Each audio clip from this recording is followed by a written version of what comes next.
All right. I apologize for being late, but I forgot that this is the summertime and there's a lot of traffic on the island. I will leave earlier next month. Anyways, it's time. The Board of Health meeting for June 22nd is now open. Just to remind you all that this meeting is being recorded. Do we have any comments from the public on any issue that's not on the agenda this evening? Okay. Hearing none, we'll move on to the approval of minutes from May 25th. Those have been distributed. Are there comments, additions, corrections from the board? I move approval. Do I hear a second? Second. Further discussion? All in favor? Aye. Minutes are approved. Now we have, last night we had, yes? Before we start this one, we were informed this afternoon that the voting in of the officers shouldn't take place until after the new members have been sworn into their new term. Even though it's the same members, you have to be sworn in first. We've tried this for 4 weeks. Okay. All right. Well, so I mean, are they still members? No, they're definitely still members because the next term hasn't started yet. We officially haven't been able to swear in new officers until the swearing in actually happens for their next term. All right. I think the term is June 30th. That's what the letter says. So, all right. I'm sorry. We will get to this sometime. So I guess I'm stuck. no, you get sworn in. You can get sworn in at any moment. It's just once the new term starts is when we voted in. So moving on, the next one last time we talked some about the landfill and discussion about the state, about sending a letter, et cetera. Do you want to update us that, or you mentioned we might want to put this off again? Yes, we should definitely table this one for this time because since I have been out for a few weeks now, the DPW director and I have not been able to actually officially meet and discuss this. However, a good update. The update is we are currently looking into the scope of work for the new project that is being discussed internally right now, and we're going to get an outside third party to review the scope of work so that there's no allegations of bias because we know that there are a couple people that might be a little bit biased based on where this work came from. So we're going with a third party to make sure that it is safe, unbiased scope of work. So that's good news. And then we are going to meet this next coming week to discuss an approach to the landfill. So if we can table this for the next Board of Health meeting so that then we can have a solid written update for you. Well, I mean, you've updated us, so Yes. you've fulfilled the agenda item. But remember, we have, at our last meeting when you were absent, we nominated Steve to be the representative Yes. for all of these discussions, to Yes, sir. represent the Board of Health. Okay. Okay? Yeah, so I'll make sure you're CC'd on all our emails. Now we have a release of an ACO. Mm-hmm. So this is just your average ACO. They were going to wait until the sewer came out in front of them to do any repairs, but they realized that honestly they just kind of want to get the work done. So they just want to cancel the ACO so that they don't get continuously charged, and they're going to bring it into compliance so that they can get the work on their house done quicker. All right, so do I have a motion to release the ACO? So moved. Second? Second. Any further discussion? All in favor of release of the ACO? Aye. Say aye. Chairman votes aye. It is released. And we have a loan request for 240 Pulpus. Straightforward loan request. They're looking to repair a hydraulic failure. Right. Any questions from the board? Do I have a motion to approve the loan request? Motion to approve. Second. Any further discussion? All in favor of the loan request, say aye. Aye. Chairman says aye. Loan request is approved. Okay, now my favorite part of the agenda, variances. Okay, the first one is 11 East Street. Good evening, Don Bracken, Bracken Engineering, representing 11 East Street. This is a septic system upgrade for an existing field septic system in Nantucket that has 2 houses on it, a 3-bedroom and a 2-bedroom house. They both have one shared system consisting of a 1,000-gallon septic tank and 2 leaching pits. The system's in technical failure because the leaching pits don't have the required groundwater separation. So we have designed a new system in compliance with the setbacks and requirements as much as possible, but we are requesting 4 variances to the Nantucket regulations, primarily for setbacks, and we're requesting local upgrade approval under Title V for system setback to the property line. The Nantucket setbacks, as you know, it's a 150-foot requirement to wells. Where our property itself is on a well, but that's going to be converted to town water, which is now available to the neighborhood. But there are still 4 wells in the area that we don't meet the 150-foot setback, but we do meet at least the 100-foot setback. They vary, surprisingly, within a very close range between 102 feet and 107 feet for that variance. But again, it meets all Title V requirements. Again, in Nantucket, the setback for soil absorption system is 50 feet to a property line. As you know, Title V is 10. We're requesting 6.4 feet. The existing leaching pits are already less than 10. They're between 7 and 8 feet away from the property line. And the reason for that request is so that we can maintain the 100-foot setback to the salt marsh. We had a choice. We could either ask, go to the Conservation Commission, ask for a waiver from them to be closer to the salt marsh, but we felt it was in the best interest to maintain the 100 feet from the salt marsh and ask for the waiver from the variance from the property line. The variance will have no impact on the neighbor. Again, the existing pits are already within that area. There won't be any construction on the neighbor's property.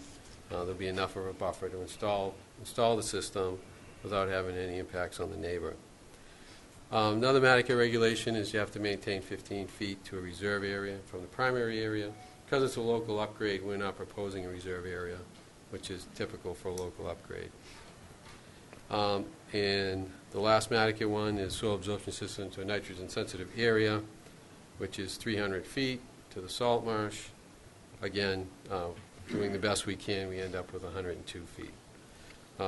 The plans as submitted have been approved by the Conservation Commission as well, and the wetland resource areas delineated have also been reviewed. The second part of our request, again, was for local upgrade approval under Title V, which technically is a separate request. Again, just so that, because we don't have the 10 feet, we can upgrade the system at less than 10 feet as long as we get permission from the Board of Health if it's the best upgrade for the property.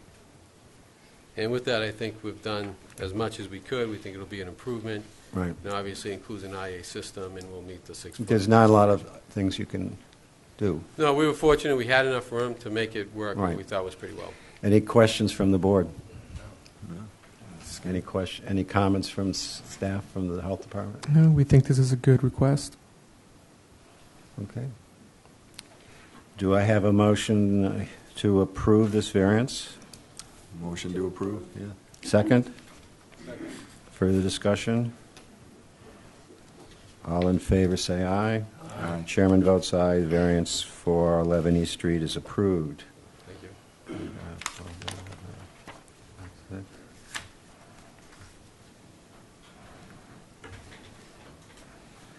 Okay, next we have 6 Cathcart Road. Okay. Someone speaking for that?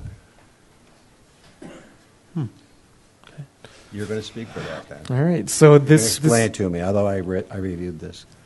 Oh, Jeff is here. Okay, so this is a request for to maintain a septic system that is 4 bedrooms, even though there is a building permit request for a 6-bedroom system. The system is a conventional system, but there is sewer coming. That is part of the next sewer project. Jeff, please fill in all the gaps. And the for me. sewer will be how long? This is actually part of the first phase, so it should be there within the next Soon. year or so. Yeah. Jeff, you have comments? Only that the Strahans, the property owners, are at the point of ECC approval, and they want to apply for a building permit. And they would like to avoid the expense of designing a new system that we're sure will never be installed with the coming sewer to the Shimo area. Right. So we'd like to obtain a variance from the requirement for a new IA system to serve the project as it will be completed.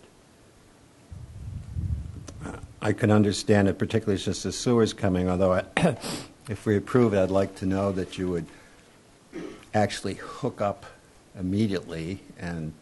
Well, the new houses would be unusable without the hookup, Yeah, so okay. there would be no doubt about that. Okay. Also, Attorney Arthur Reed, also representing the applicant on this, we've drafted a proposed covenant for the owners to sign, requiring them to connect as soon as the sewer is available, Right. and agreeing that they will not be eligible to get a CO for the work that's going to be done until it's been connected to the sewer. That sound- absolving the town from any responsibility. That sounds reasonable to me. You have a comment? So part of the issue is tracking this system. As I understood it, that the system was really in the way of the construction, and if we could get it, if that is the case, if we can get that abandoned prior to and inspected with the covenant and then sign off on their building permit approval, is that acceptable? Yes. Yeah. Comments from the board? I wouldn't mind approving this as long as these recommendations are in your approval, the ones that are stated here. We would be happy with that. Yeah. That's the recommendation is Okay, what fine. Artoto All said. All right, good. Okay. I just have my scribbles here. Could someone read out officially what Yes. we will? The I motion have. that is being proposed is that we will approve the variance with the following stipulations, and they are Yes, that the applicant must require a septic abandonment permit from the health department, and that the septic system must be abandoned and inspected by the health department prior to the approval of the building application, and then that the covenant be signed and recorded on the registry. fine. Do I hear a motion to that effect? I'll make a motion to approve. Second? Second. Any further discussion? All in favor of the variance with the covenant as read by Roberto and Mr. Reed, say aye. Aye. Chairman says aye. That's approved as stated and read. Thank you.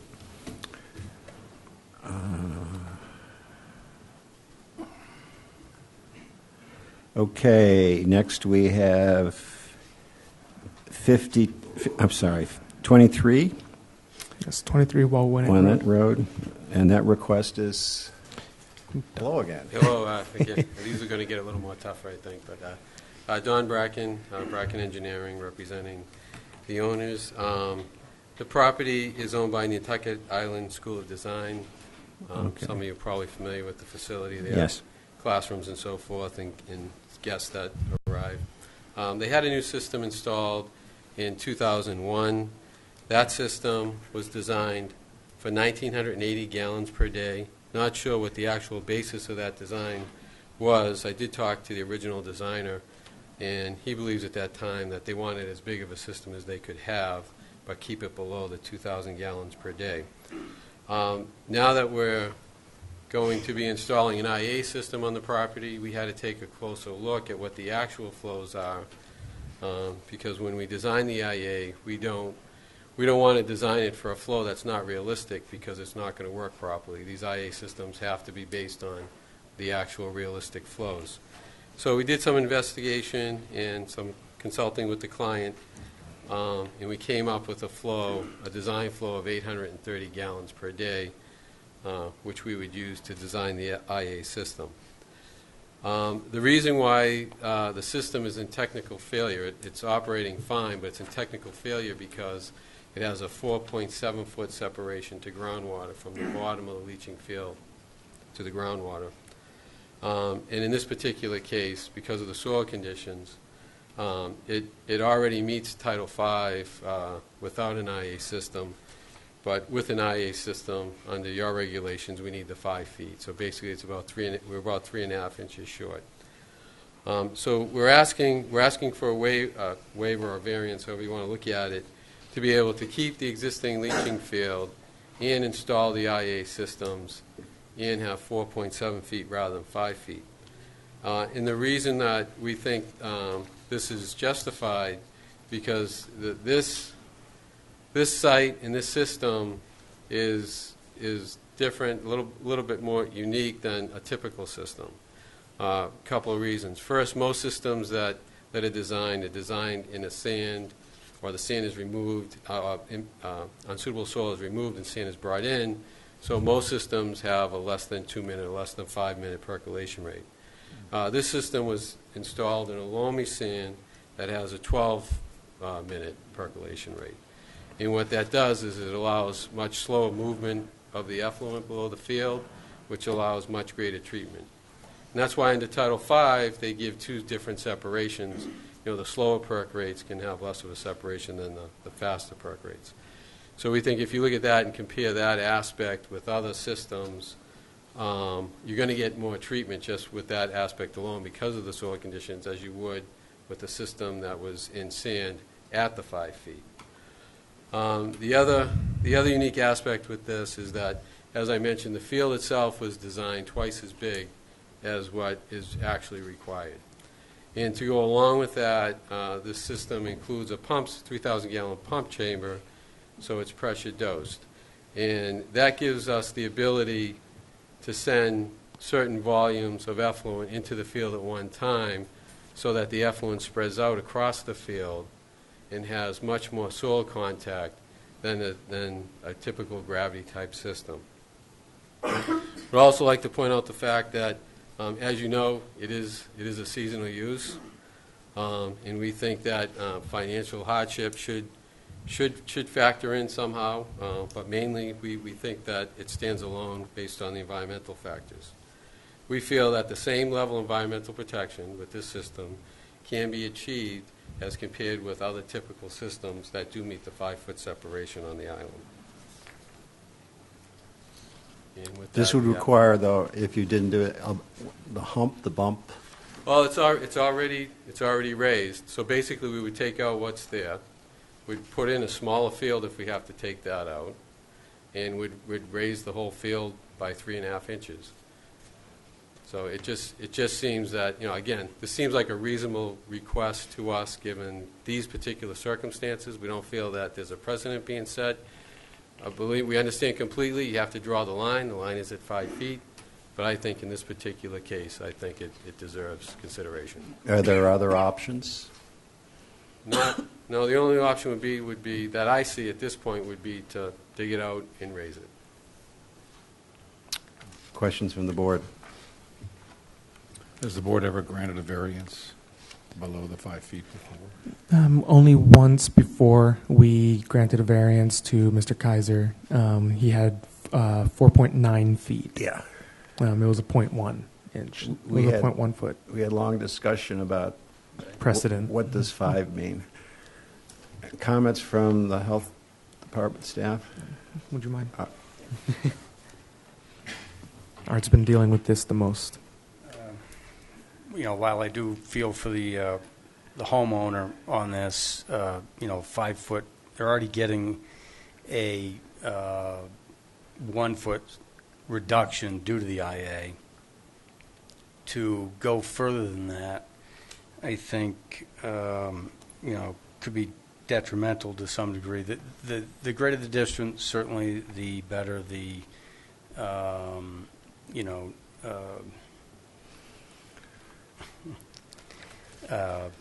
protection to the groundwater. So the other issue is we have about another 100 systems out there that are less than 5 feet within Nantucket Harbor watershed, Hummock Pond watershed, and Nantucket that'll all be looking for the same, variance would be my guess. I think it really compromises the regulation, the intent of the regulation. And then there's a whole number of systems that were done in the 80s when the regulation was 4 feet to groundwater. So while it is a tough one, this is in Nantucket Harbor Watershed A. It's right across from Pulpus Harbor. We do have a loan program that we have $1 million. Pulpus Harbor is one of our most polluted harbors with nitrogen. In fact, that's the highest nitrogen load in the harbor. Yes. I'm not- And on also an additional note to, if there were to be a new system, a new leach field having to be put in, a drip dispersal system, which is directly below the A layer of the soil, which is in the first 6 inches or so, would meet the 5 feet. That's why I asked if there was another alternative. There's an alternative then. Yeah. Yeah, I guess my answer was it would still have to be replaced. And Yeah. Yeah, But It wouldn't have to that be would, raised. as it Roberta wouldn't have said, to be raised. we probably would definitely look at a drip dispersal system if we Right. didn't get the variance. To me, that would seem logical. Any comments from the board? Do I have a motion regards to the approval or disapproval or approval of the variance? I personally think that we should not approve it, but I will deal with the board as a request. I'll make a motion to support staff's recommendation and deny the variance request. Right, because there is option. Yeah, I'd second that, too. Further discussion? All in favor of denying the variance as discussed, say aye. Aye. Chairman agrees, and the variance is denied. North Pasture Lane, we seem to have, we did something on North Pasture Lane a year ago. Yes, about a year, almost a year and a half ago now. Yeah. Mr. Horahan came for a very similar variance. That's why I'm trying. and we I'm had- trying to get back to be consistent. Yeah, and we had denied it because of the distance to groundwater. We are recommending denial of this one as well, considering they are in the harbor watershed. And And you're speaking for this one too. This is a tank leak. No, this is actually a nitrogen loading variance that we're looking yes, for. and let me see, North Pasture. Yes. Am I talking about the right thing? North Pasture. Yes. Yeah. Yes. So we also, on the inspection of March 11th, 2016, it failed on 64, and it also detected a tank leak on it. Yeah, that's what I just. That's wrote. correct. So So I'm on. I have the right one. Okay. you have the right one. So we did design a new system to address that failure in the tank leak, and it was approved with a IA system just for that aspect. We did it for the previous owners. The new owners would like to investigate an attempt to try to get a 5th bedroom on the property. And the reason for asking for the variance is because of the open space that's part of this overall subdivision. We did a quick analysis. The open space itself is about 1.8 acres per lot. As you know, you need 10,000 square feet for every 110 gallons. If we look at just our lot alone, it would be asking for 156 gallons per 10,000 square feet. But when you factor in the open space, that comes down to 48 gallons per 10,000 square feet. So basically, the new owners would like to utilize the open space as part of the nitrogen loading calculations in this instance. With the IA system, it does still meet Title V, although obviously it won't meet the Nantucket Harbor watershed. Right. But this was similar to the one we did a year and a half ago. It was the same. The No. only difference No. with that one was the other one was not a request for a more bedroom. It was a groundwater separation thing. groundwater. They were asking for a variance because they had something like 14 feet of separation. I remember that. And the only other thing I'd like to point out is that the site itself is 3,750 feet from the harbor. Questions from the Is board? that open space dedicated to, Not that I know of. Is there a deeded open space? It is. It belongs to an association. but It is went it from set the original aside developer. for just what you want? Yes, it's set aside to be left in its natural state. Right. Yeah. So to me, pumping stuff into that really is kind of Is it- counterintuitive. it's not downgrading of Open the property? space. Right, Yeah. I know. No, it's not down gradient, but, looking at the water flows from the open space under the lot, so there's obviously the dilution factor that you have all this protected area with very low nitrogen coming across the lot. Yes, it's picking up nitrogen as it's flowing toward the harbor. Yes, The only it other is. thing I'd like to add is that, when there's open space subdivisions, that was the preferred way by the town to develop properties. And so typically you have to have, they don't give you more lots. You have to prove how many lots you get on a conventional plan, and then you do the open space for everyone's benefit to create these large open space properties. So obviously back then, if they had the foresight, no one could predict what was going to happen now.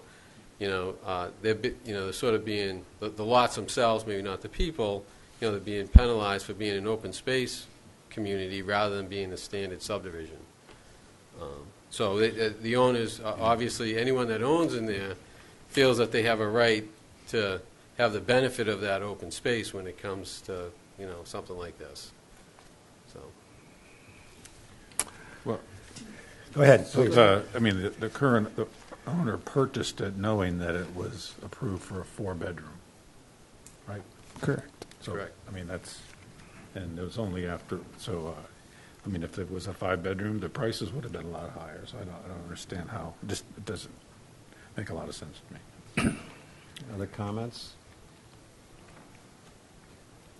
To be honest, I could flip a coin on this one, but I agree. You knew going in, the owner knew going in it was 4-bedroom. Yes. Yes. And the regulation changed 2015. You don't get the bedroom credits. Right. Right. And we have similar situations out in Nantucket. Yep. Same. I agree. Yeah. It's very similar. I'm getting a consensus of non-approval. I need a motion, one way or the other. I make no swing deny it. Second. Any further discussion? The motion is to deny the variance for 27 North Pasture. Further discussion?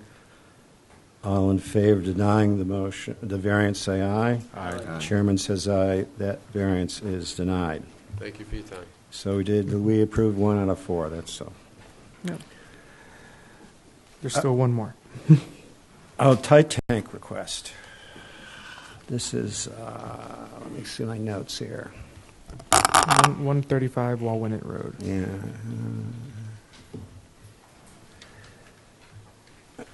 Okay, 135 of Winnet Road, tight tank request.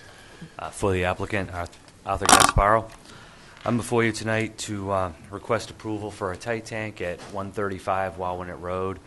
I realized just today I typically give you a locus map, which I hadn't included, but to help the setting, we're north of the Walwinet Inn, where the two roads split. One goes to Great Point. There's another little short road to the east, and we're one of the old cottages on that road. There's an existing failed system on the property, and we would like to replace that with a tight tank. We've explored the options of using an IA system, as well as that would require an extensive mound. We're within 50 feet of vegetated wetland resource areas. We're within what's considered coastal dune, barrier beach, land subject to coastal storm flowage. We've been through the Concom, had a few meetings. They were not favorable to the on-site system and suggested that we should, most appropriately be pursuing a tight tank.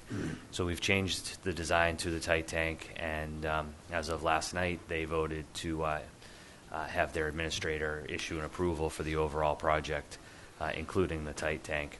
We would have had to come to you for a variance for the soil absorption system within 100 as well as within even 50, which I can't think of another one we've ever done. So I think the tight tank is wholly appropriate as maximum feasible compliance and no other reasonable alternative at this particular property, high groundwater and vicinity to wetlands.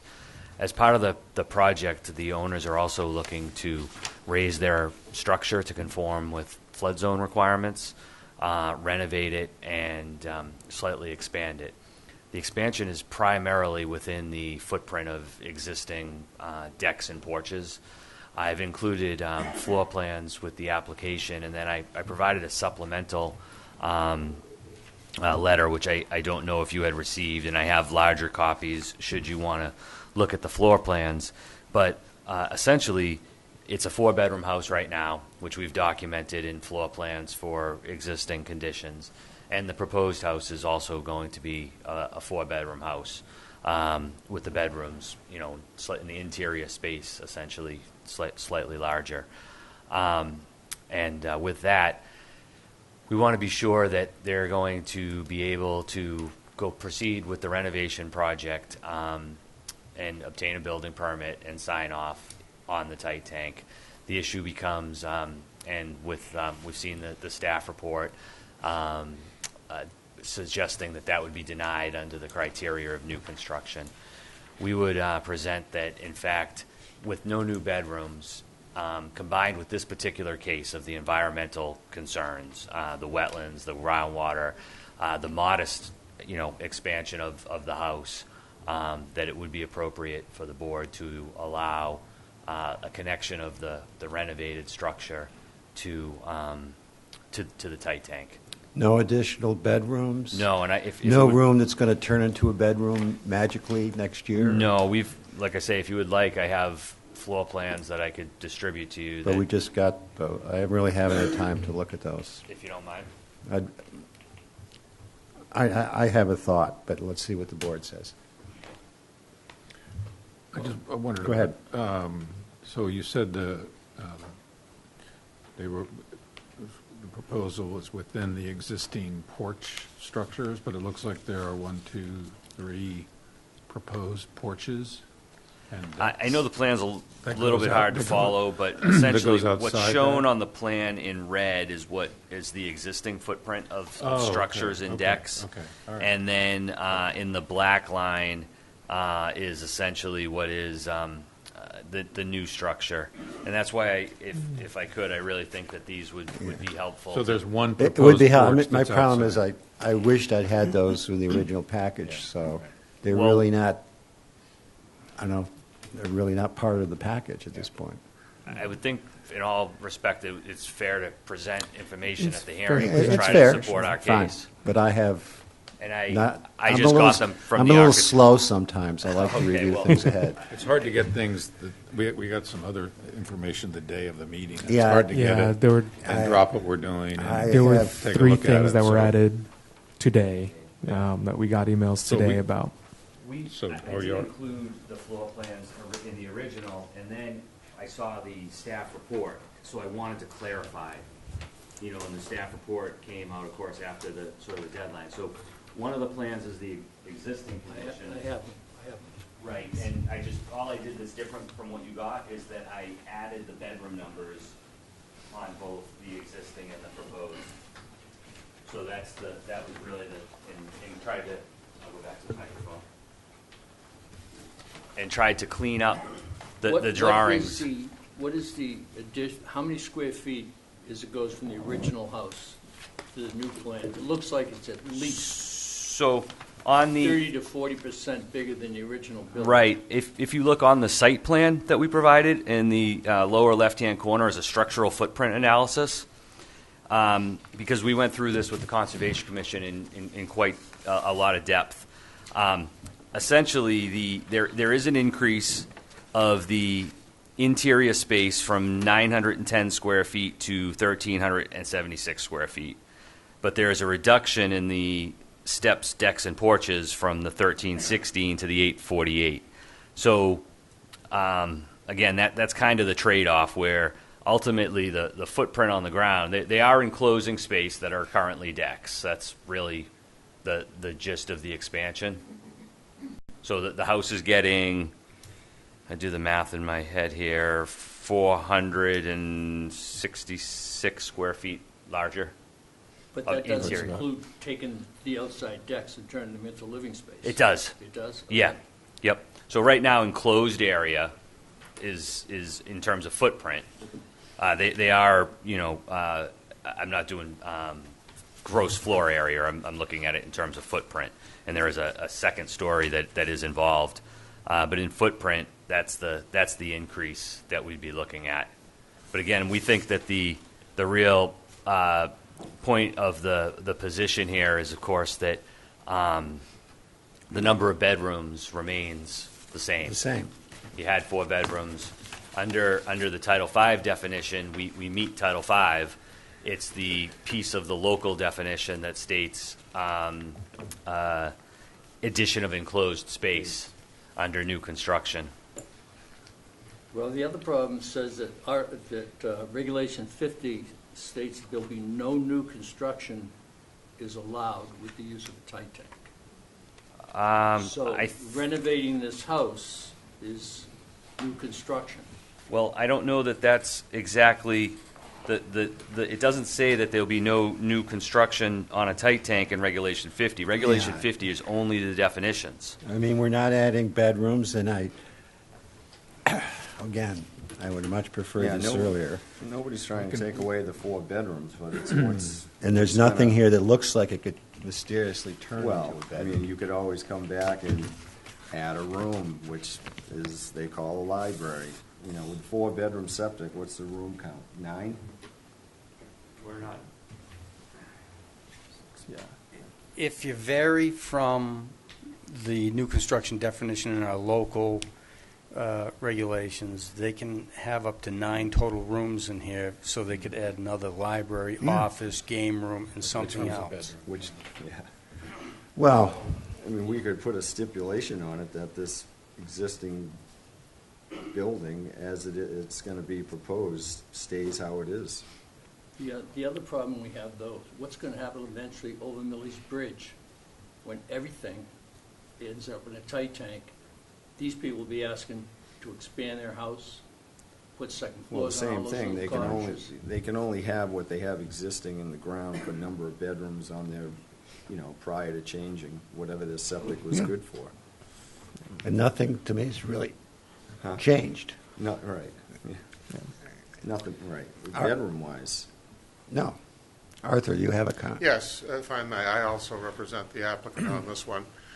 And bear in mind that we are only applying for the permit with regard to the state regulations, to Title V. There is nothing contained in the local regulations that addresses the issue of tight tanks.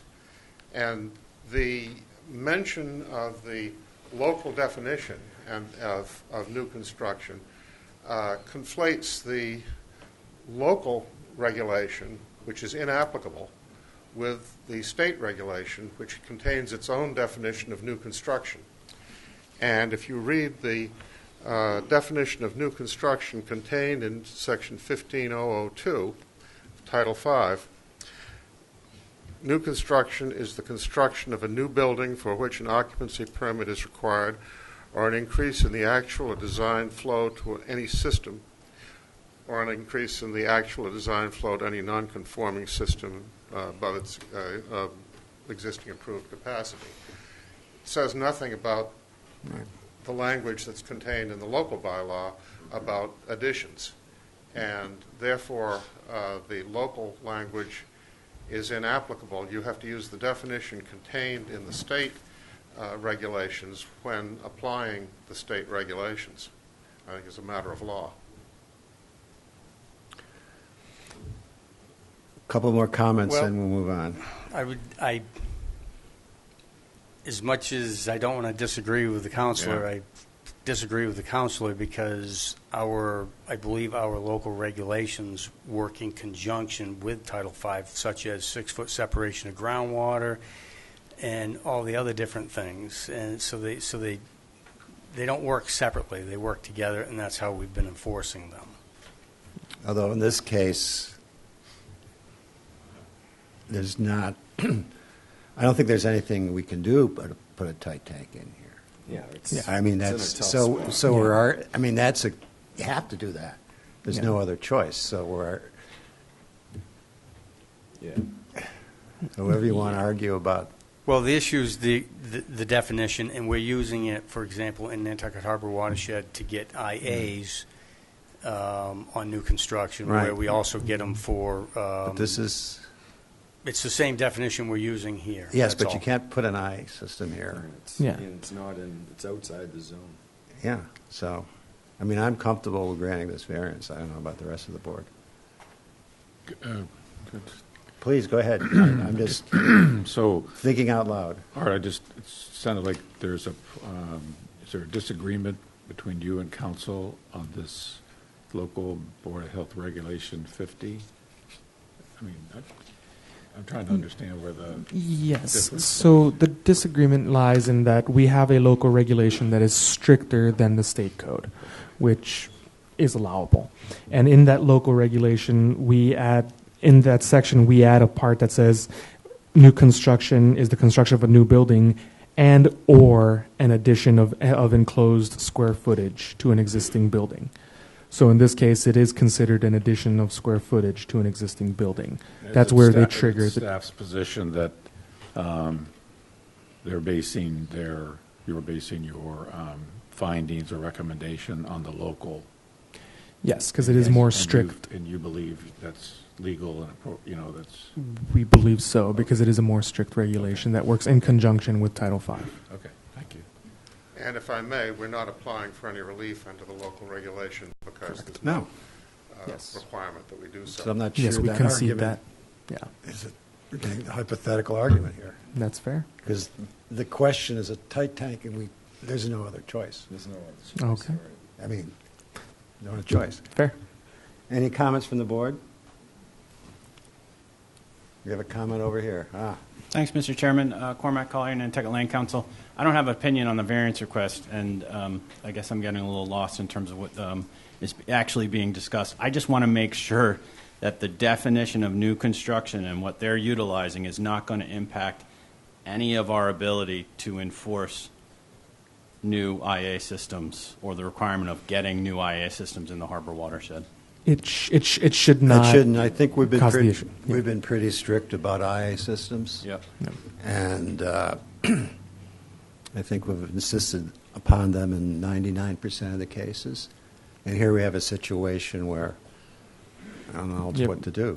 Yeah, I understand. It's the definition of what we're all assuming is new construction, not the addition of a bedroom or additional flow. Right. If somebody wants to go do new construction in the harbor watershed, that is no If- additional flow. They're still required to do an IA system. Yes. So They're still I just triggering- want to make sure that this isn't going to confuse that. I'm not confused. I don't Yeah, think. they're still triggering the new system. Thank In this case, it's really more just the lesser of the two evils, unfortunately, Yes. because it really comes down to it. Yes. Once again, if I may, the distinction that I draw on that is simply that the IA systems, where they're now required, are required not under the state, but Yeah, under the yes. local Yes, regulations. they And are. therefore, your definition of new construction is absolutely applicable to those. Right. I don't disagree. Agreed. All right. I Agreed. think we've had enough said. Can I have a motion to approve? I'm not sure where the consensus is. So do I motion to approve or disapprove, and we'll go from there? I'll motion to approve. Do we hear a second? Second. Further discussion? Hearing none, all those are in favor of approving the variance for 135 Wellwinnet, say aye. Aye. Chairman says aye. Anyone opposed? I didn't hear any opposed. No, so that's approved. Thank you. Very much indeed. All right, give me a minute here.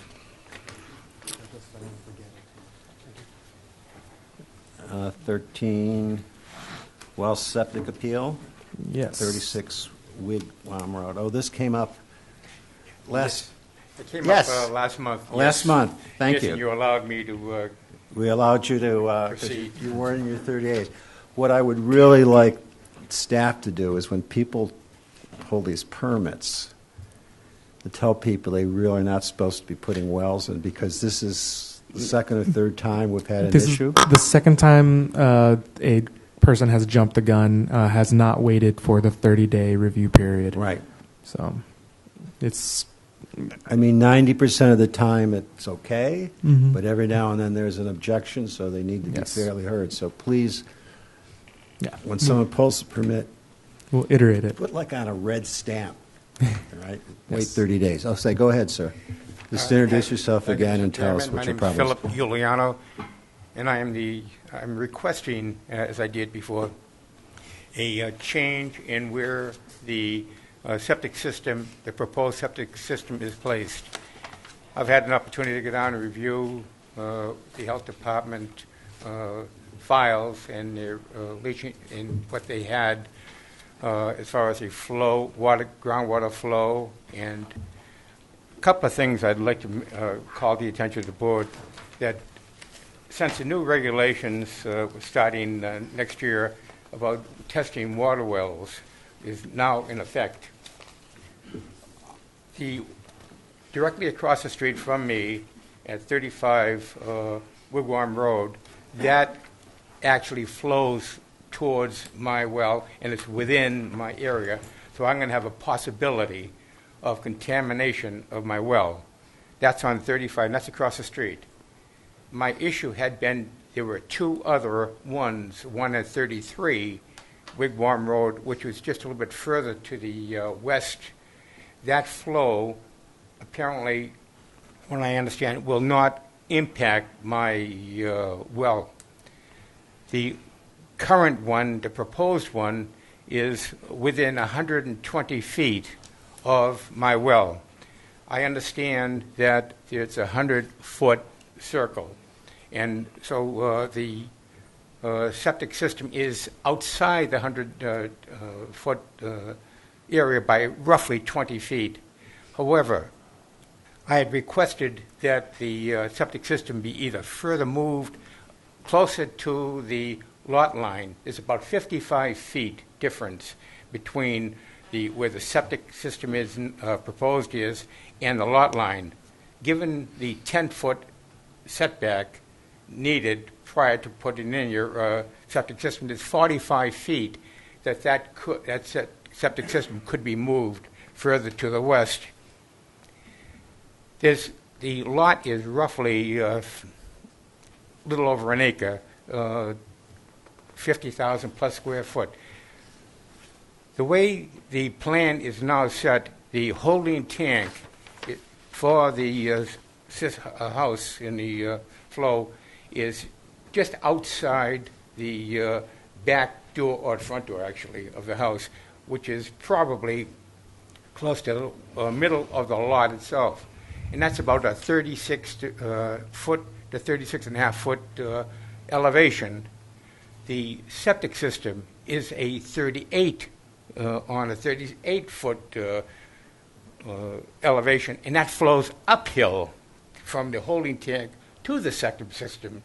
The septic system runs from west to east, and I'm concerned that because of that, the flow from the effluent will come and go from west to east and actually hit closer to my well. My main concern is the well, my drinking water. There are many opportunities for the landowner next door to go ahead and make a movement of that proposed septic system so it would not potentially impact my well. And that is really what I've been up to. I've asked the engineer to go ahead and see if they could do something, and I thought we might have come to a understanding that there might have been some movement of the septic. However, for the past month, I've heard nothing. And therefore, apparently they plan to stand on what they have. What they have complies with the law. I don't deny that. I'm saying that the board has the authority, though, as far as the placement of the septic system, to cause that to be changed from what the engineer has proposed, so it would not have a potential impact upon my well. And that's what I'm concerned with, is the potential impact, especially with the rules and regulations that are coming out about the testing of the wells. So I'm asking the board to not approve the existing septic system for next door, to have them redesign it, move it either further west so I have more space between the septic system and my well, or move it further down onto the lot, which they have plenty of room to do it with. I've discussed this with several other engineers, I'm not going to mention names, and they suggested, looking at the plan, that that was feasible, that could be done. And based upon that, I feel that it would be prudent for the landowner next door to move that septic system down. I know it's a further expense to him. He's already spent a lot of money designing this plan. I understand that. But the impact upon me, the next door neighbor, and my well, I think bothers me, and I'm very concerned. I do have some grandchildren to come and visit, and I want to make sure that well is perfect. Well, I know already it's going to be impacted by the lot across the street, lot 35. So therefore, I'm asking the board to require the adjoining lot owner to have a new placement of that septic system from where it is now. Even though it complies with the law, the board can make its own determination as to the actual placement of it. So it will not possibly affect my well. And really, that's my argument. Okay, thank you. Of course, it does fit all the requirements. The Yes. requirements are based upon our laws and regulation, and your potential hazard is theoretical, I guess. Comments from the staff, and then we'll listen to the board. Yes, the potential hazard is theoretical, and then there's furthermore things here. This is an aerobic treatment unit. It's an IA system, so nutrient load is already lower. And there's already some aerobic treatment to the effluent, which means some of the bacteria will have already killed off the potential pathogens. And then furthermore, the soil logs showed no groundwater at 144 inches. At 12 feet below, That sounds like a there's record for there's no Nantucket. groundwater already. So we're already getting advanced treatment of the effluent, application of all the rules, connection to all the rules with no required variances, and the separation to groundwater. So we don't see the need to require a redesign as the staff. Questions, comments from the board? So even if we moved the septic system, the results would still be the same? Yeah. The difference here would be minimal. We're talking about fractions of a percent. Strictly only because of the possibility, and that's what I'm concerned with, is the possibility, if the leaching, like my leaching fields flow north to south, their leaching fields go from west to east, and that west to east could impact on the ground flow. Well, which way is the flow there? The flow is west to east. That's easy. Oh, I'm sorry. The water flow goes from north to south. Yes. Yeah, Well, I guess to me, I mean, I appreciate your point, but I mean, there's theoretical contamination everywhere in the island. That's why. I understand. I would solve the problem by sewering the whole island, but I don't think. I don't think anybody wants to put a sewer up Russell's Way to our place. I would sewer the whole island, and then you know what? It'd be safer. Our meetings would be half as long. Let's just do it for that reason. I would just do it for that reason. Okay. I appreciate you. Thank you. hearing me out. I mean, I personally, I appreciate it, and I guess we all are concerned about our health and environment. I'm not sure having the plans redrawn is going to make any difference. I mean, they haven't started yet. Things in the field, things change. It may not even be exactly where it is. They may move it. May move it a little bit. Yeah. And if it's within the law, it's within the law. Yeah. I mean, you could ask them to move it, but Right. you could force them to move it, could they? Well, if we had good grounds, we have. That's what I'm saying. I mean, if it was in place or something, and he could show me contaminated water, and I don't have any. I just have a theoretical problem I have no evidence that this is a problem. So I'm not for granting this appeal. I don't know what the rest of the board thinks. Then may I have a motion not to grant this appeal? Motion not. Deny the appeal. Do I hear a second? Second. Further discussion? Thank you for hearing me out. All in favor of not granting the appeal, say aye. Aye. The appeal is not granted. I thought we had this done. All right. Now, this goes back to, it's the restaurant. Where's, oh, I'm sorry. But actually, when I read the minutes last week, I actually, did you see what I said? Back here? I said, I'm not sure we can grant an appeal or a variance. So it's my understanding that this is a state regulation, and so therefore we can't grant a variance of a state regulation. However, as we've discussed, we can write a letter of support to the plumbing board. The Board of Plumbers and Gas The Board Fitters. of Plumbing Board, and I think we have such a draft letter. Yes. So I drafted a letter. This one's a theoretical one for one of the applicants for this one, where basically what we're saying is that we're holding a hearing today to discuss this waiver application, a letter of no opposition for a variance to the plumbing code as set forth by the State Board of Plumbers and Gas Fitters. Mm-hmm. And then in our end, what we would do is, as the staff, we'd be able to issue these letters that says that after the discussion that we will have, we would give a letter of non-opposition for the purposes of occupancy variance applications to the State Board of Plumbers and Gas Fitters, provided that we maintain all safety requirements and that there is no physical alteration to the premises. So as long as they're not adding an extra dining room, this letter of no opposition will stand. Of the attorneys and the people. Yes. No, this is we were able to draft it today. So let's take a I did not get back into the office until 7 o'clock this morning. I want this done like now. Yeah. So So go ahead. oh, sorry. Go ahead. Jim has. I'd be more comforted if it had town council's review. We can do that.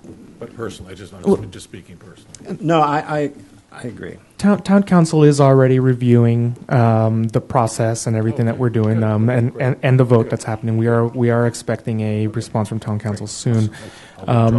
Really, what it just comes down to is we don't have the local authority to waive the plumbing code as the Board of Health. So the only thing is that we're doing is, as they apply to the state plumbing board, we're saying, fine.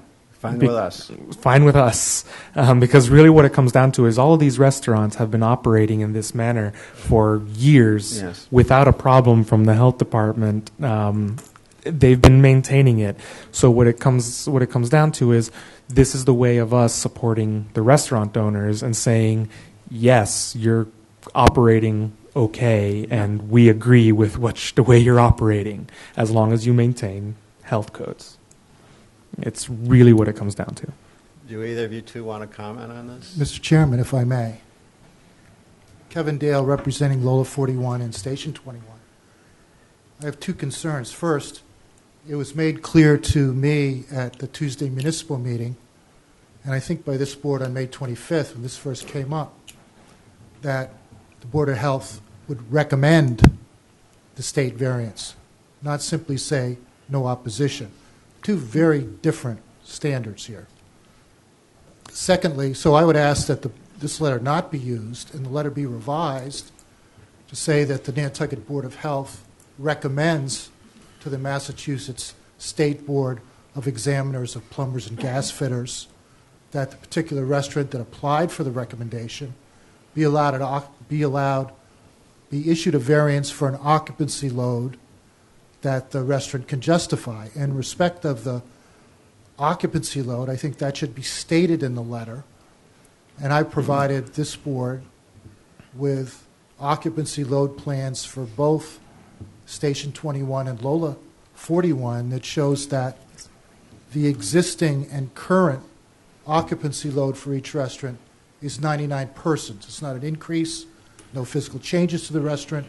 It's based strictly on the formula to determine occupancy load in the state building code. So two things, a recommendation rather than no opposition, and a number certain in the letter of the occupancy load that the restaurant is asking the variance for. Putting the occupancy load in the letter is not a problem. Yeah. Sarah, you have a comment? I would just echo exactly what Kevin said. I thought we were going to get a letter of support, a letter of recommendation, and not the no That's fine. opposition. That's fine. Fine, then. And I'd love Yeah. to have our occupancy numbers, Yeah.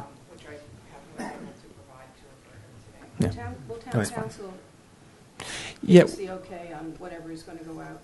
So I think we really need to follow town council. Yes, so I will get this to town council to make sure that it's Yeah. there, but we just need to have this in place that we do have the support. Jim has a comment. So, I guess I get a little nervous when we're putting numbers down, Mhm. okay? Because there's a lot of disagreement about what the numbers are.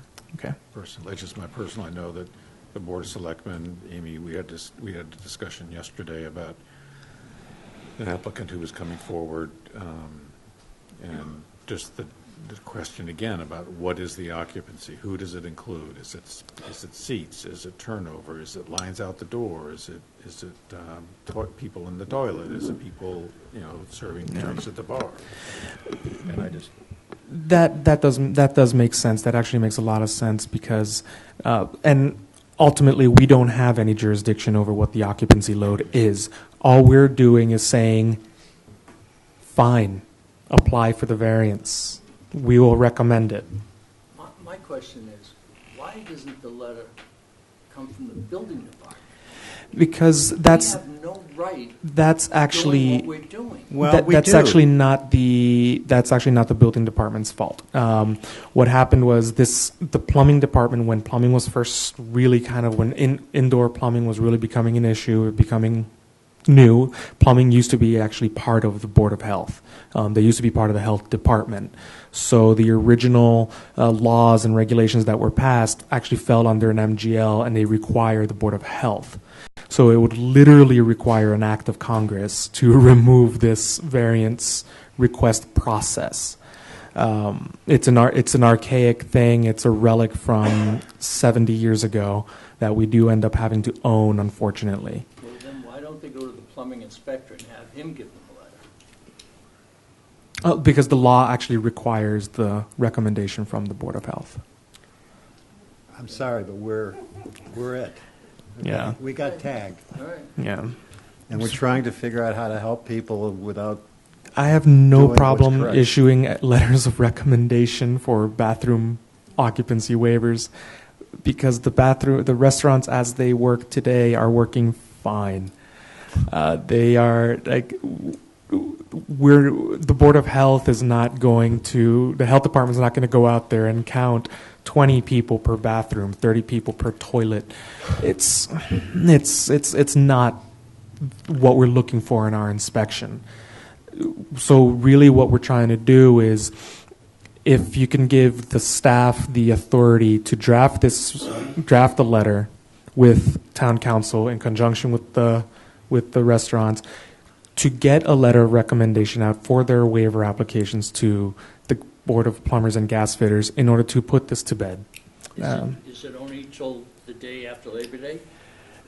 I would say in this case, in perpetuity, as long as nothing gets added. I have no problem with that. Yeah, as long as no extra dining rooms get added, no third floor gets added. Patios, yeah, the triggers, All right. the triggers. So, Mr. Chairman, if I may? yes. The state plumbing code at issue uses a number certain, which is where you'd have 2 bathrooms, like my restaurant clients. You have 60 persons. The Nantucket Board of Health regulations about bathrooms and occupancy load uses a number certain, 99 persons for 2 bathrooms. It seems to me that if the applicant who's asking for this recommendation provides information, a plan that shows the occupancy load for the current occupancy load for the restaurant, that number should be in the letter and not left out, because the risk is the number that the state may allow may be uncertain. And it's important to my clients that this board recommend 99 persons for each restaurant. Lola That's- 41 and Station 21. We actually don't have the authority to do that. Our Board of Health regulation is less strict than the state, therefore unenforceable. It's part of the severability of any law set in Massachusetts. I would respectfully disagree, because the statute says that this board has the authority and the duty to make a recommendation to the state board as to the variance, and there's nothing in the statute that limits the local Board of Health from recommending a number Then in that variance. let me revise my statement then. I highly suggest that we do not recommend an occupancy load for the letters of recommendation, merely that we do recommend that a restaurant can function with their current bathroom capacity. I mean, if a given restaurant wants to include the restaurant load in the letter, I don't see why that's a problem. Yeah, their current restaurant load should not be an issue. The restaurant load will be included in the actual variance application to the Yes. state board, Exactly. but the recommendation from this board only has teeth if it references a number certain in the recommendation. I guess the consensus is, do we have that number? The application is already going to have a number in it. Yeah. And then we're giving a letter of recommendation That for we that support application. we recommend and we support that application? So that's, So you put your numbers in your application? you put your numbers in your application. And We're the saying the letter same goes thing on here, the Kevin. application? Well, let me, I don't want to belabor this, but will Yeah, I don't the either. letter of recommendation say that the Board of Health supports a variance for the occupancy load number in the variance application? What we can say is the Board of Health will send a letter of recommendation to maintain the current bathroom load that they have with the current occupancy letters of precedent. So, for example, let's say the Pearl has last year an occupancy load of 55. We'll just say that number.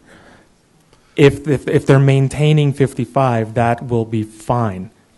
The problem is, I don't mean to interrupt, the letters of precedent are incorrect and in error if they're referring to the certificates of inspection.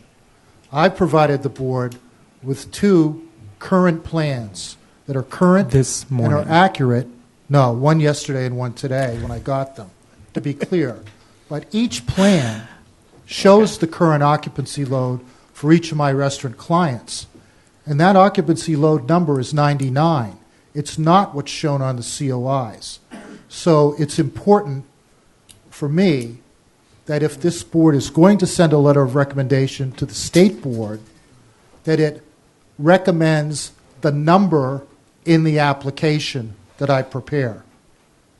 So then, if the board will give me the authority to write these letters on a case-by-case basis with the applicants so that we can hash this number out, and the number will be set in conjunction with the teams together, our internal team. We are trying to support the restaurants as they stand. You and I are saying exactly the same thing, Kevin. We're trying to get to exactly the same thing right now. Okay. Your clients have these restaurants with the current occupancy load, with the current bathroom load. We're trying to let you keep that. You're talking yourself out of your variance recommendation here. No, I'm not. And I want to be clear, my occupancy load number is accurate. Okay. There is no other accurate load number for my clients. Jim has a comment, then we will resolve this. Well, there was so much, I don't remember my comment because there was so much other conversation. I just am very uncomfortable with putting any number down there because of the. Mr. Chairman, may I make a comment? Yes, please, and then we're going to move on. Okay. I represent the boarding house in the Pearl. It's actually the Boarding House Inc. doing business as those 2 restaurants. This number issue is the issue.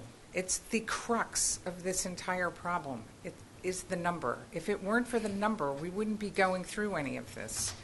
What we're trying to do, very simply, is correct the numbers that are on the COIs for most of the restaurants in the core district. And And the reason that they're wrong, as I have come to understand it, is that over time, seating numbers rather than occupancy numbers were plugged into the COIs. For example, in the case of the boarding house in the Pearl, it's taken directly from seating numbers that are in the special permit decisions from the Zoning Board of Appeals. But those numbers don't take into account all the things that Mr. Kelly was mentioning, the turnover during seatings, the employees, the people going to the bathroom, the this and the that.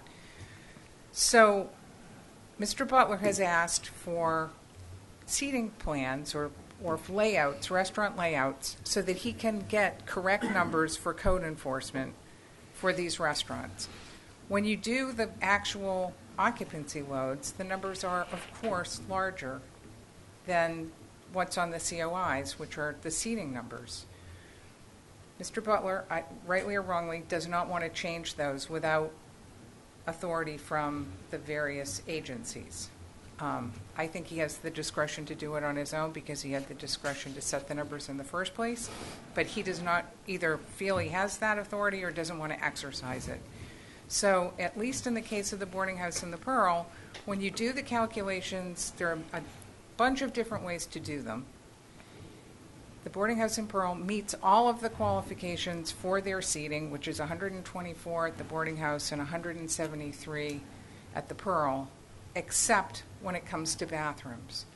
There are 7 bathrooms on the property, 2 at the boarding house, 3 at the Pearl that are for customers, 1 that's dedicated for the employees of the boarding house in Pearl, and then there's a 7th bathroom that's just used by the owners. So it's really imperative that when we go to the one thing we have to do is go to the plumbers and gas fitters With and numbers. with the numbers to get the variance that we I need understand. to legitimize these COIs. So I'm for numbers. Let's figure out how to do the numbers. So I may have been able to figure this one out then. The only intersection that we're having here with this whole occupancy load issue and the COI problems is the bathroom. So if they were to apply for the variance, if we were to write a letter of support saying for the Pearl and the boarding house that we support we'll recommend their application for the waiver as long as they maintain the 7 bathrooms that they have. And Lola 41, as long as they maintain the 3 or 4 bathrooms that they have. Brilliant. That's So why we you're just getting your PhD. Yeah, that way we can say, we're predicating it on the bathroom, which is our only intersection on this part. Okay. All right. Better? Much better. I don't feel people standing up and screaming at me, so Yes. we're okay. So I would like Thank you. I would like a motion. Okay. Is that agreeable? Okay. I would like a motion that the health department has the authority to issue letters of recommendation to the plumbers board supporting the variances of these restaurants based upon their existing bathrooms. May I have a Thank you. motion for that? Do I hear a second? Second. Any further discussion? All in favor of the motion as I read, please say aye. Aye. I say aye too. And will this Thanks will for be the- the end of this? Hopefully. At least the bathroom part.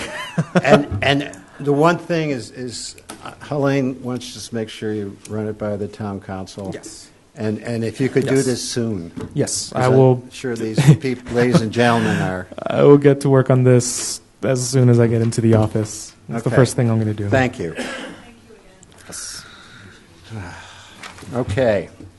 Strong Winds request for variance from Christian's Law swim test requirements. I'm a little confused about this. Is someone speaking about this?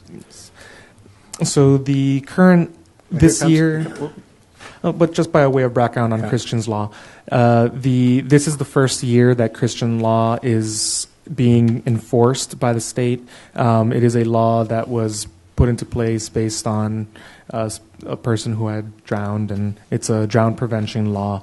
And as part of that whole law, there is a requirement for all swimmers to have a swim test Right. before any of the Oh, what's wrong with that? summer. So No, nothing at all. I'm Chris Couture. I'm the director of Strong Wings. I will say, first of all, that we are just requesting a variance on a very small portion, a facet of the swim test law. Having been through a tragedy myself and being very, very close to it, nothing is more important to me than the safety of my campers, especially as it's related to the water. I do feel that the regulation, at least, is sort of designed for larger municipal camps. That certainly the practical application of the law might not make sense for all camp models. I'd like to explain very briefly how we approach our swim testing, and this is something that we have been on the island a leader in for years, and have sort of, with the help of outside consultants as well as Jim Pignato from the pool and other swim professionals, have sort of written the rule book that other camps have used as their models, and we sort of are already in compliance, and in fact above compliance, well above compliance in Christian's law currently. Our issue is that every student needs to be swim tested, of course. Our current system is that parents will report their students' swim ability on their card. Each counselor and all of our counselors are lifeguard certified. They carry those cards with them, and that's just one piece of information that we use to guide how and where these children can swim. In addition to that, our aquatics director, who has been a WSI, which is the highest level of certification, which again is sort of above and beyond what the Christian's law requirement is, will perform their own swim test, or our own swim test, and document that on the card. And then based on their swim level, we'll decide what level of supervision they're going to need, and where they can and can't swim, whether or not they wear a life jacket, whether et cetera, et cetera. Our current system is that, and first of all, our camp model, we have on any given day between 100 and 140 students. Very, very, very busy camp. Our supervision rate is one staff leader, one lifeguard certified staff leader per 7 students. So again, well below what the state mandated numbers are. Under our current regulations, our personal regulations, we have been carrying over that swim test information for multi-year older students, under not just the assumption but the hard knowledge that a 15-year-old child is not going to become a worse swimmer year after year. So right now, what Christian's law will allow is for the aquatics director or any member of our lifeguard certified staff, which there are 24 of them, to conduct a swim test. For me, I'm not particularly comfortable with everyone on my staff conducting a swim test, because I know that in terms of their age, their own judgment, and the standard to which they were trained, there's going to be a lot of wiggle room. My preference is that all swim testing is conducted by either myself or our aquatics director. And what Christian's law states is that we must re-swim test every student every year. Now, if we have younger students, of course they will be swim tested. If we have new students, out of our entire 600 kids that are enrolled this summer, we have 170 students who are new. Prior to them entering the water, they will be swim tested by our aquatics director. But the issue with re-swim testing these students over and over again is that we're taking our very qualified, very well-trained, both outside of Strong Wings and in-house, taking our aquatics director away from what their real duty is, which is to support and supervise our lifeguard staff, and using them to do a time-consuming process for students we already know have demonstrated a strong ability to swim year after year. Now, our model, again, with a municipal camp or even a Boys and Girls Club model or anything else, you have a lakefront, you have 50 kids that are there, you don't know who they are, they're not working with the same staff day to day, and so it makes sense. But with us, we'll have kids that have been literally with us every single year from the time that they're 5 until the time that they're 15. So we are well aware of where their swimming ability lies. In addition to that, our standard for what swimming is and what it isn't is so strict. We have one lifeguard standing, from me to you, for 7 children, and even our definition of swim is water that's only at their chest, and so it's more or less wading. So we are already swim testing these children over and over again.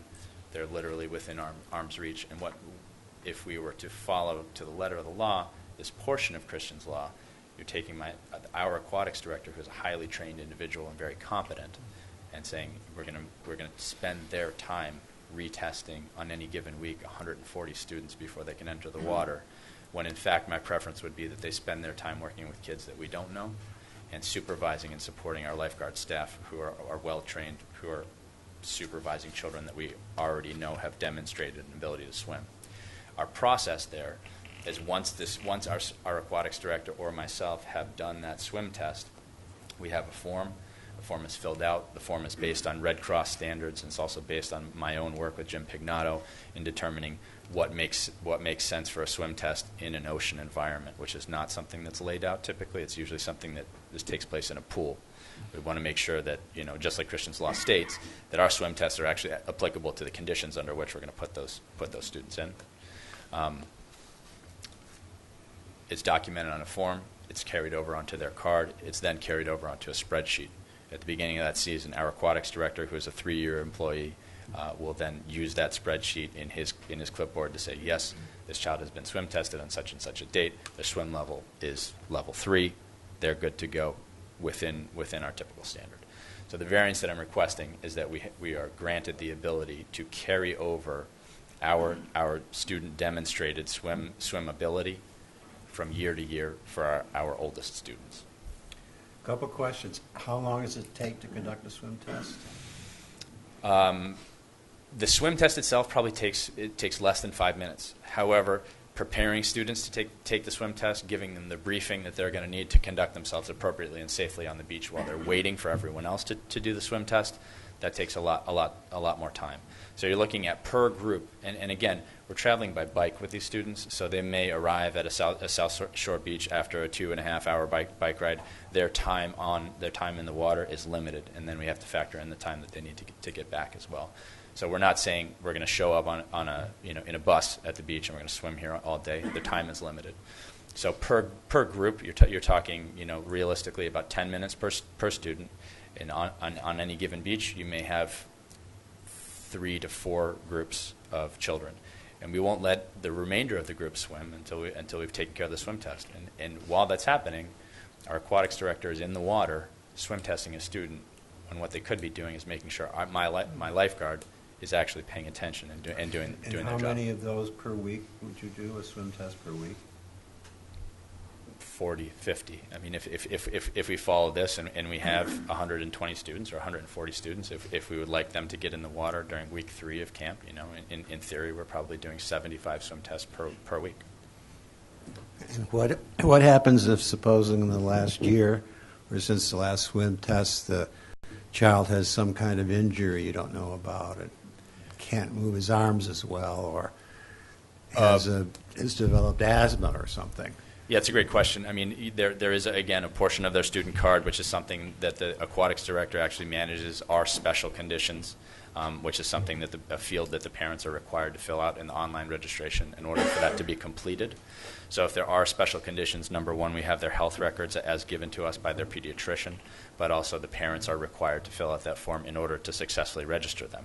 So if a child develops asthma, a parent is going to say, my child has developed asthma. If a child says, they've had an arm injury or their arm is in a cast, visually we'll be aware of that, but more importantly, that'll be reported to us by the parent, and it will be, these cards are not something that are hand done.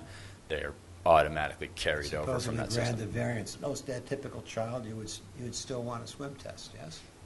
Say that one more time. I'm sorry. If you had a child like that who had something different, you'd still want a swim test. That Absolutely. Person, even if we had a variance. Absolutely. I mean, my personal, the only way that I'm able to sleep at night and wake up in the morning and go and do this job is that I know that we are doing the absolute best of our, everything that we can possibly do to keep these kids as safe as possible. So if you have a student, who in 2016 demonstrates a level 2 swim ability, we will swim test them again to see if they've, number one, risen their level to level 3. But if they're an iffy swimmer, we're going to test them again. I'd like to know that. However, if I have a student who's a multi-year student who's a competent swimmer, and really they're going to be wading, not swimming, I would like the ability to say, okay, let's be pragmatic here. The resources of the aquatics director are better spent making sure that those kids that are in the water are actually being supervised properly, and not spend that person's time, who's a highly trained and capable individual, doing a redundant swim test year after year for students who we know can be safe. Any questions from the board?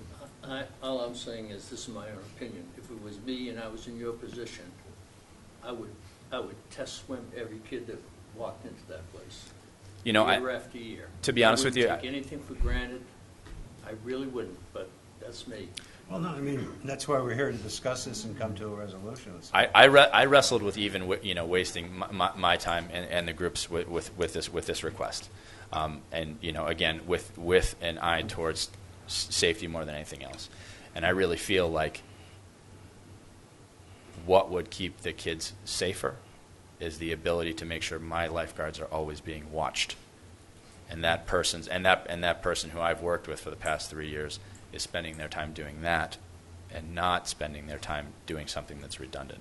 And for me, again, I would err on the side of re-swim test, but swim testing all of them, is not necessarily. If you were to write, I mean, what would be your criteria for retesting someone? Those students who had demonstrated a level 2 or below swim testing ability the year prior. Those students who have been identified by parents as being weak swimmers, anyone that we feel like, you know what, let's swim test this guy. We're not comfortable. I'm talking primarily about not retesting students who I know are capable swimmers on swim teams and strong, healthy individuals. Jim. So I totally understand the liability because that's where I first go to, but I'm very persuaded by this gentleman's passion for his job and also for safety of his kids. Is there a way we could give a variance for 1 year and have him come back and give us a report on just with some statistics? Yeah, we can do whatever we want to do. I feel. Yes, you can. Study type Yeah, thing? yeah. You can put any Rather than stipulation some on kind it. of blanket. Yeah. Plus, I'd like to kind of find out what happened. So Yeah, and I this is almost like tight tank. You have to listen to while I'm debating within my own head here.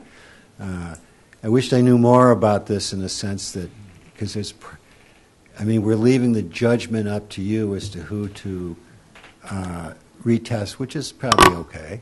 Yeah, we leave the judgment up to a lot of people for a lot of things. We leave a judgment of how to operate a restaurant to all the restaurant owners. You're saying you're not going to, if you feel a kid needs retesting, you're going to retest them. It's a heavy crown. Yeah. I have children of my own, and as far as I'm concerned, these are all my children. I wouldn't even be up here if I felt like I was compromising anyone's safety at all. In fact, I think I'm enhancing it. So we do have a proposal of granting a variance for a certain limited time and seeing what happens. Well, I hate to see what happens. It's a better way. How comfortable you are with it? If there's a question in your mind, don't do it. But I feel very confident that this is number one, the right thing to do, and number thing, the safe thing to do. We'll find a way to get it done either way. Nurse, how are you? Yeah, no, I would love to see the data come back detailed and how many children you did have to retest, and not just sort of a blanket at work. Yeah, right. I'd like to see specifics. It'll be available certainly, and I take this so seriously that I reached out to the Board of Health and saying I want to make sure that not only we're implementing this appropriately, but all camps are, and so we had a meeting in this room to sort of get some clarity on these points. And I do feel like some of these regulations, when they're created, maybe with camp professionals or swimming professionals, but ultimately in a vacuum, what's appropriate for everyone and in our island especially. What other camps on the island swim? Pretty much all of them, and I think that Roberto, you might know that the smaller operations probably feel like these, they are not onerous. They make a lot of sense certainly, Yeah. but there's too much regulation. We can't enforce it. We're not going to swim at all. And so the Boys and Girls Club, Ryan Mitchell, all the larger organizations all do spend a fair amount of time in the water. Yeah. I can tell you Almost that all when of they them. have a question about what to do in terms of water safety, they call me.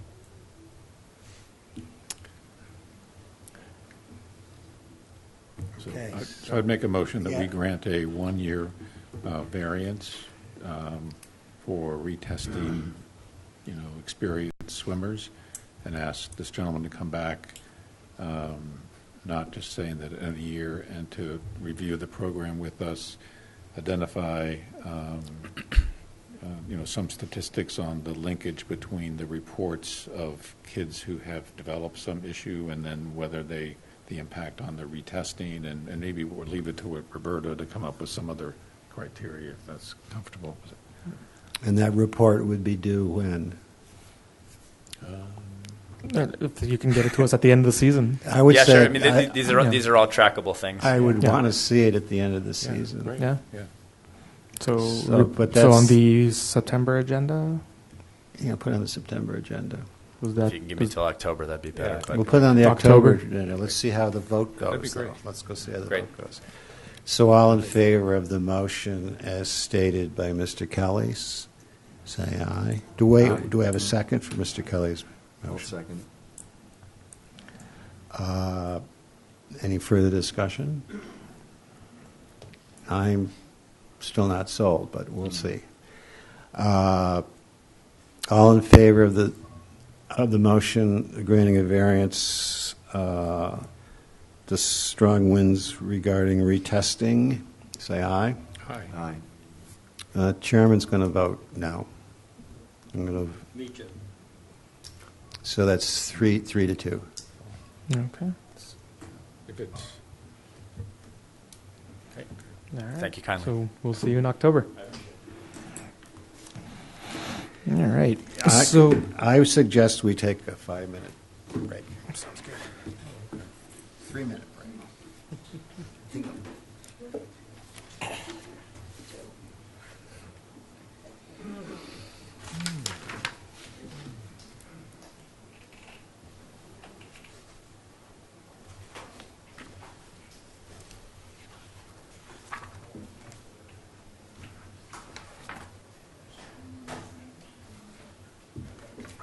I expected you to be.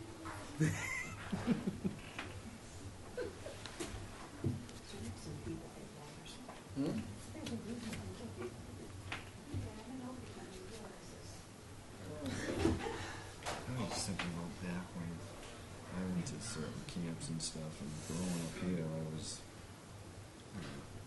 swimming at the docks, diving for coins, and I used to dive right my up the wife pier. tells me that Kevin used to, her brother used to, when the ferry boats were coming in, they would swim with the ferry boats, and people would throw coins over, and they were diving for coin. right in your mouth.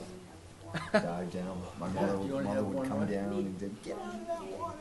And he'd come up with, I don't know how, I asked her about how they kept a bag or something, I don't know. And I was like, no, so. Well, I was just thinking of most of the kids, going. Other camps I went to off island and stuff. I was always a strong swimmer, and then when you had to be put with other kids that weren't swimming, it Yeah. was just like It was a drag. It was a drag.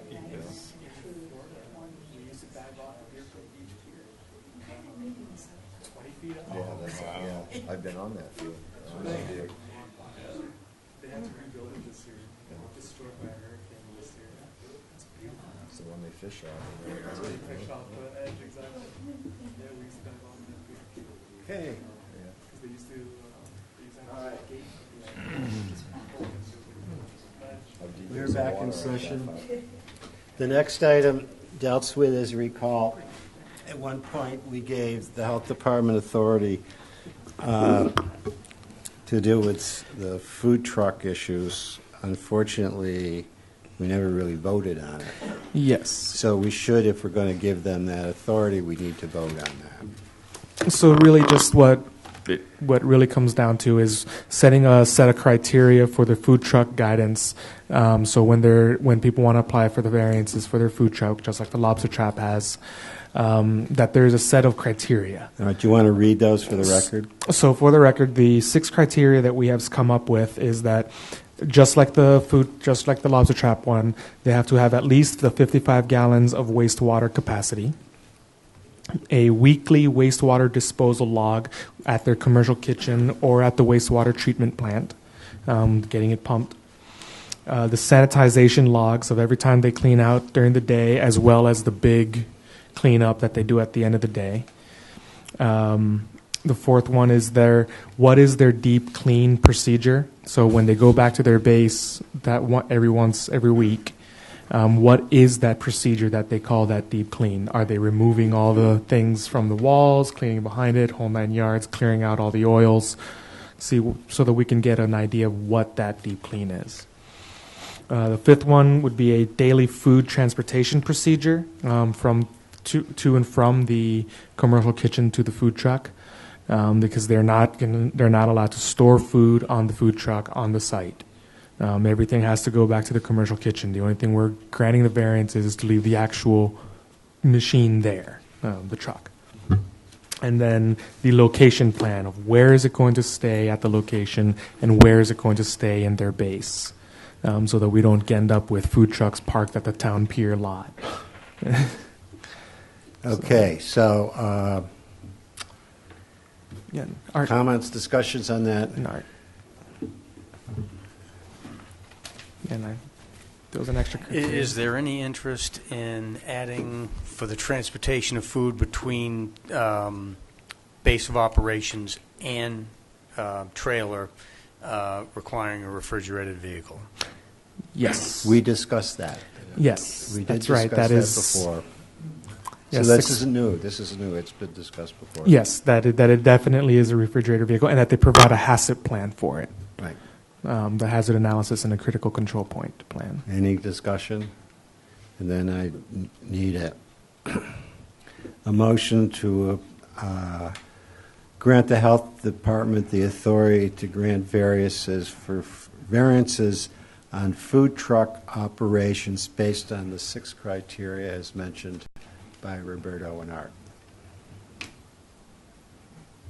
I'll make a recommendation. Okay, do I hear a second? Second. Any further discussion? Okay, all in favor of granting that authority? It's not a variance, it's authority. 'Cause the wording should be, we give the health department the authority Yes. to give those variances according to the criteria, et cetera. All in Thank you. favor, say aye. Aye. The chairman says aye.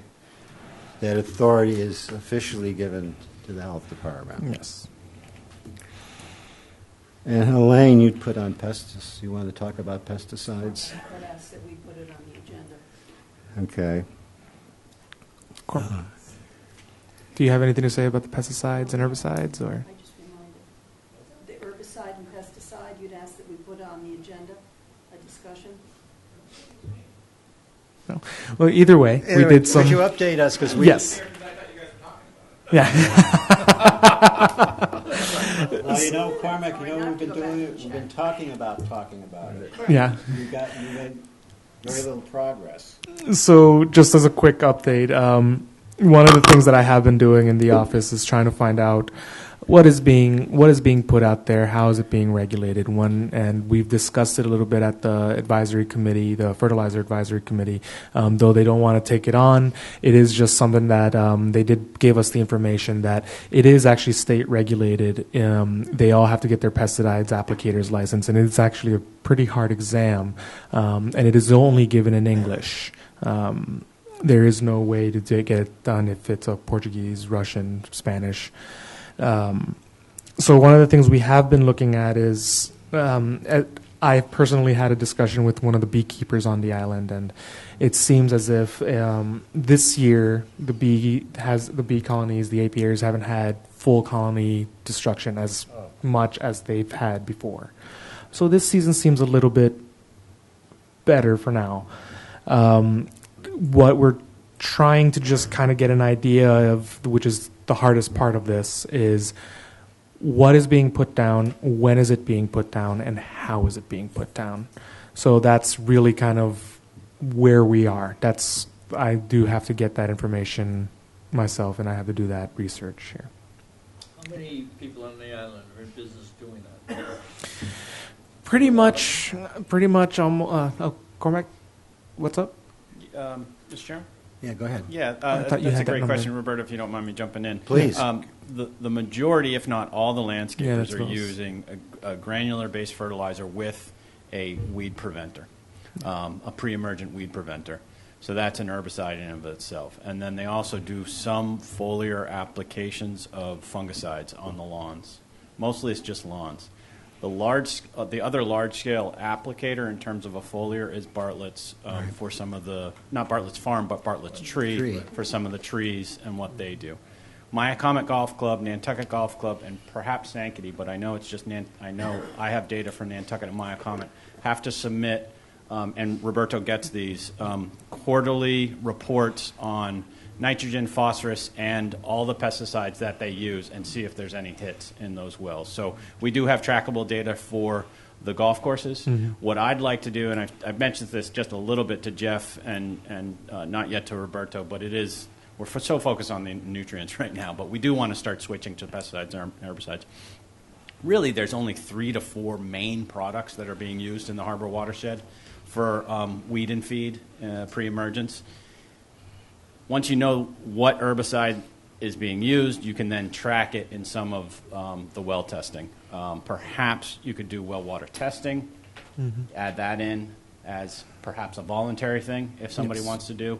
We could work with them, we could work with the town. We could also do sampling stations of some of the streams that are coming into the harbor as well for some of those items as well. That might get us some data and give you maybe a sense of the problem as it relates to health issues, environmental issues. Right now, we just don't, as you guys know, and that's, I think, why you're talking. There's just not a lot of data there in terms of if these products are causing a concern. Obviously, I think there's some data out there in the literature for foliar spraying on pollinators and whatnot. I'm fairly confident about that, but as it relates to water quality, that's something where we don't have much data, just the golf courses. Because you certainly, if you walk through Marine Home, the shelves, there's all kinds of products there. Yeah. I have no idea what any of those are. Yeah, so the other ones are the I always say I know what you mean. glyphosate. I always pronounce Glyphosate, the O the wrong way. Glyphosate, the Roundup products, which is just used heavily and extensively. There's a lot of literature, and I don't want to defend them, but there is a lot of literature out there that it does not really transport that much in terms of the soils. It does create a dead soil system in terms of microorganisms, but in terms of health concerns, your board, not necessarily. I'm not that. That's not my main one that I'm concerned about. I'm more concerned about some of the other stronger ones that are being used in the weed and feed products. Certainly some of the ones that Bartlett's using. And then we do have, again, that trackable data from the golf courses. Yes, Jim. Just a comment. When I go to Marine and try to buy a product, they say, no, you shouldn't buy that. I thought it was Roundup they said we shouldn't be using. But Yeah, Roundup is I mean, I'm in a lot of people's yards in my business, and when I go out to somebody's yard, I see those, for spraying for bugs. When they spray somebody's property and nothing shows up for 3 weeks to a month. They spray. Yeah, it's bad. And it's with the mosquitoes. Unfortunately, you got to catch-22 with the ticks. A lot of people are spraying for ticks, and I know you guys are sort of going on both sides of that. It's a delicate dance, but I know some of you're exactly right. There's nothing for about 2-3 weeks after some of these people spray. And I just want to correct myself with the Roundup. Yes, I'm more concerned about the Roundup in terms of the applicator. Most of the literature out there on Roundup is that it's cancer-causing, and that's why they're working to outlaw in California because of all the cancer rates for the applicators and the farm workers out there. Yeah.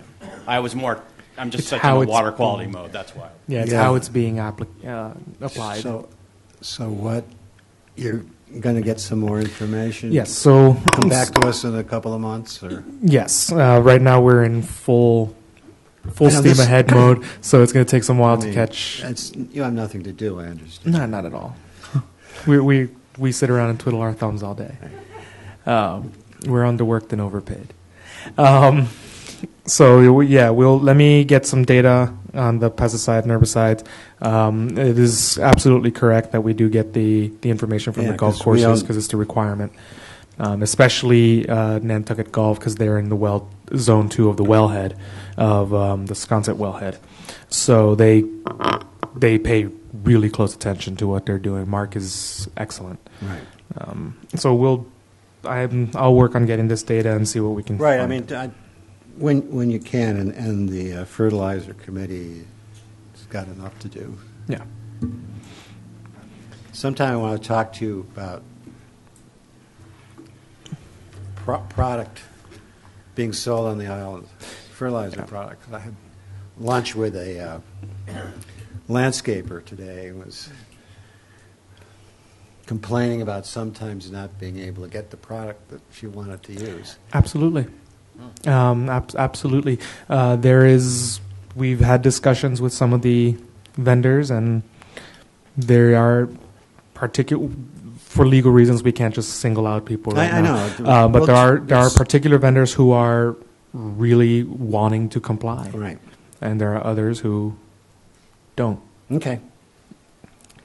I will talk to you sometime Yes. about that. Okay, we have...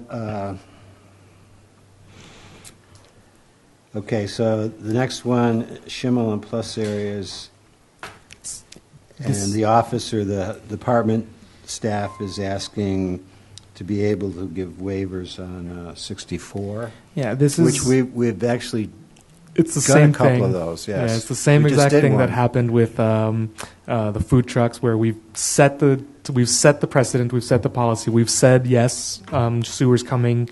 There's no reason for you to have to upgrade at property transfer, but we never actually taken a vote on the policy right. itself. So, any comments, questions on this?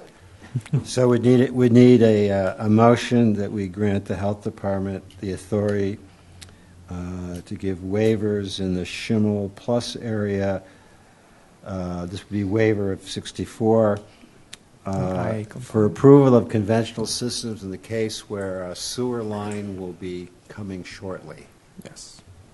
That's the motion. Do I hear? And do we want to do what we did with other people, that they immediately have to hook up or something? They are all, because they're part of the harbor watershed, they're already required to have their permit within the 6 months. It's pretty strict in this area already. They're in a lot of. They have a 6-month timeline. Yeah, they already have that 6-month timeline, and they've already been with property transfers. All the attorneys have been really diligent at putting that covenant, like Arthur Reed was saying, in the transfer. So do I hear a motion as such? Do I hear a second? Any further discussion? All in favor of the motion that gives authority to the health department to give waivers of Regulation 64 for conventional systems when sewer is shortly coming, say aye. Aye. Chairman says aye. You have the authority. Thank you. And we discussed this a little bit before about the need for tweaking Regulation 65. You want to discuss that? Yes. And then we can discuss, if we seem that's rational, then we'll have a public hearing on that. Yes, so we have to we require that people track every IA system on the island through the Barnstable County tracking system. As we've been finding, though, is some of these IA systems have actually been approved for general use, which does not require the water testing, rather than having been approved under provisional use. Provisional means that we've placed provisions on their permit. That had not really been clear before, so some of the permits had been issued erroneously. So what Barnstable County has asked us, for the sake of tracking and for the sake of testing, that we add a testing component to our tracking system regulation, our tracking regulation, where we would require the 2 times a year regulation, 2 times a year testing to the regulation so that we can track the nutrient load of the IA systems. We did send you the original and the updated words for your review. This is just for your review. This is obviously not the public hearing right now. And then we are forwarding this to Town Council for their review as well. So you would like the public hearing in August? August would probably be a good idea. That gives us 2 months to sort it through. Yep, and so that we can get information from Town Council and I can provide the updates to you as well. Comments, questions, Roberto? Anybody have a problem with that? I think it's. Yeah, I think we need to know. Yeah, we're cleaning it up. I'd like to get the data. We can pull it off the tracking system. Doing what they're supposed to be doing. All right, so can I have a motion that we will hold a public hearing to update Regulation 65 in August? So moved. Second? All in favor? Aye. So we will hold a public hearing in August to update Regulations 65. Okay. And the director's report. Okay. We So just have a couple of things. yeah, just a few little ones. We have 2 new interns this summer, which we have to connect on. We have 2 new interns this summer. One of them, her name is Grace McNeil. She is actually the daughter of our DPW director. She was here earlier. She is a Syracuse student studying public health, and she's going to be helping me with gathering data and analyzing the data on mental health, substance abuse issues on the island. So we'll be able to provide a report once that information has been collected and analyzed. The second intern is actually one of our high school students here. Her name is Sky Flegg. She is currently collecting all of our current well data that we have. So she's scouring our files one by one, God bless her, and stratifying it by location on the island. So if they're in the Nantucket Harbor watershed, Nantucket Harbor watershed, Hummock Pond, whole 9 yards. And then she's setting them up so that we can have all the current data and then a tracking system so that when we start getting new data in, we can start putting that information in to be in conjunction with the new regulation. And then she's also going to distill our those numbers so that we can get a representative sample so that we can start sending letters out to start getting those well tests in and really start moving forward on this. So that's a huge help. And then I just got back this morning, but I have started my doctorate, so I will be looking to do some research here on the island. And once I get my research proposal together, I'll be bringing it to the board for approval. And as of right now, that's all I can. You have room for all those letters. 3 letters will be removed and replaced with the DRPH because the Masters of Public Health is not worth anymore. You pass and you write Ooh. a thesis. Ouch. Do you have to come before Dr. McNabb to defend your thesis? Yes, I will probably ask for help. So, and then that's really it right now. We're moving forward with all of our inspections. Every restaurant is up and running except for one who had a mechanical failure of their donut fryer. That poor guy. His opening has been fraught with issues, but we are looking forward to having his that mechanical failure fixed this week, and he will be fully up and running. And then Hank has been out there really just pounding the ground, doing fertilizer. We did approximately 400 as the Board of Selectmen's meeting last month. We discussed how we did a little bit over 400 inspections, fertilizer inspections, last calendar year. This last fiscal year, 400 fertilizer inspections already. That's on top of food, septic, housing, pools, tobacco. So we're moving along. Good. Now, we talked about this earlier, but if you remember, we were criticized a couple times this past year for passing regulations like IA systems and well testing and fertilizing, not in the summertime when lots of people were here. So a lot of people felt the non-residents who are affected by them never had their input into this. So what we did say we would do is sometime in the summer have sort of a seminar and go through. I was thinking about the major things we've done in the last few years would be all the IA regulations, the well water regulations, maybe a little bit on the fertilizer regulations. Yep. Like those are the 3 big things. Those are the 3 big ones, yes. It's various people have had various times criticized or approved depending upon their outlook. Yes. But this way we would, do it in the evening, 6 o'clock, and it would just be summarizing, even not the, so the whole island could come and hear what we do. So you find a date for that? So I would, if it's available for the board, I would recommend that we do that meeting as well as in conjunction with our meeting here on July 27th. which is the last Thursday in July, So to we'd touch move- both we'd the... move the July meeting to the 27th? Yes, if that would be possible. That way we get both the August crowd that's coming in that week, as well as the outgoing July crowd. So we get that would probably be the most But we'd intersection. really have to do it in the evening, I would think. It would be a good idea to do it in the Do it at evening. 6? So 6 o'clock would be ideal. Well, we could do but our it's up Board to of the Health meeting at 5, Mm-hmm. And then the forum at 6. because hopefully we won't have restaurants and... Yes, hopefully that issue is resolved now. No bathroom issues. All right, so stay alert, because we'll send you a meeting Yes. notice that may I'll change be a out of little. town that week, but that's fine. May Is that okay? May I just ask one question?